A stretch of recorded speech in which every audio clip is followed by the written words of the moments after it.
वैसे भी मैं आपको बताऊँ कि आपका अच्छा ये बताइए कि एक इंसान है और काफ़ी वो जो भी पढ़ता है, जो भी उसको ज़िक्र-अज़कार किए उसने ज़िंदगी में, क्या ये उसकी वज़ह से भी हो सकता है कि उसकी जो जैसे मैं अब बाहर मैं अपनी बात बताऊँ, मैं खुद इतनी कन्फ्यूज़ हूँ इन मामलों में बहुत अरसे से।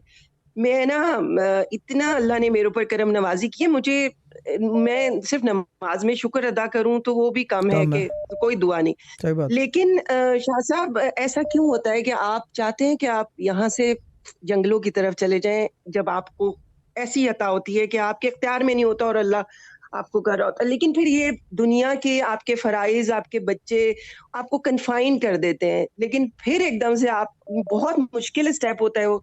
ऐसा लगता है कि बस आप दुनिया को छोड़ दें। ये प्रॉब्लम क्यों होती है? ये प्रॉब्लम है या ये कोई और कैफ़ियत है?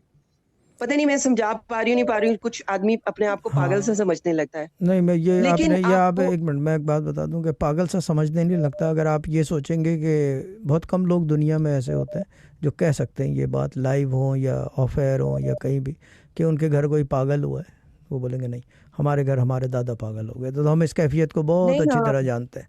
हम ये भी जानते हैं मस्तवार किसको कहते हैं, ये भी पता है कि मजजूबियत क्या है, ये भी पता है कि क्या कहते हैं पागल किसको कहते हैं। और हमें सारी कैफियत का पता है, कोई ऐसी चीज़ नहीं है जिसका पता ना हो, because all of these conditions are based on spirituality. ये चीज़ है।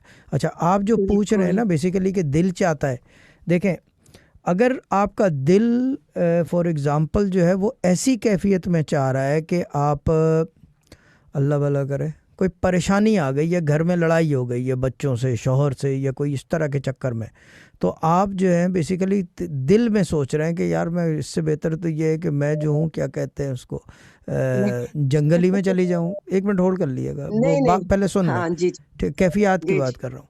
ऑन दी जी, जी, अदर जी। Hand, on the other hand if you start thinking कि अगर मेरे साथ ये हो जाए, मैं इतना यानी कि आपने नमाज़ पढ़ी है and you are feeling so overwhelmed, ठीक है ना, कि दिल हुँ, चाहता है कि मैं अकेले जाके नमाज ही पढ़ती रहूं, यानी कि उसकी इबादत में सर्व कर दूं सारे टाइम, ठीक है ना।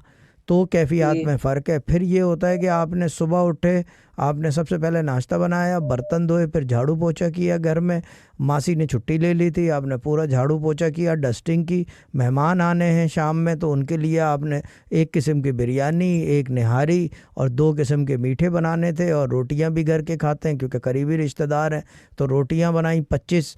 और ये सब करने के बाद जो है अगर आप रात में बैठे हो कि मेरी तो बस हो गई है, मुझे किसी तरह जंगल में पहुंचा दो, तो कैफियत में फ़र्क है आपकी। ठीक है ना, there is a difference between नहीं, नहीं, ऑल द ये सिनारियोज। वाली हाँ, जी, लेकिन जी। अगर आपको नहीं बैठे ये बैठे ये दिल कर रहा है कि I need to go somewhere, कि मैं जाके अकेले जी, हो जाऊं, अगर आप रात को बैठे हुए हैं और आपको वो अंधेरा और अकेलापन पसंद है और पाक साफ सोच है, माजरत के साथ बाजी, पाक जी, साफ जी, जी, सोच है, जी।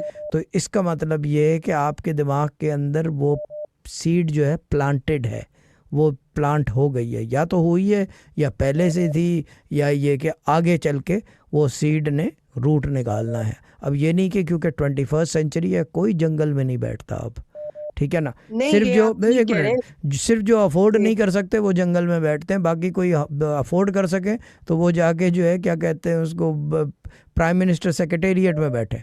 ये मसला अफोर्डेबिलिटी का है ना, ये बड़ा प्रॉब्लम है। तो इसी वजह से जो है मामला ये है कि अगर ये है तो the seed is there, it's planted, यानी कि यू फीलिंग दैट कि ये, और ये पागलपन नहीं है, ठीक है ना। अगर हाँ बस उस, ठीक है उस हद हाँ तक ये चीज़ है। अगर वो है कि रोटियां बनानी ज़्यादा और मैं जंगल में चली जाऊं तो फिर तो काम हो गया है।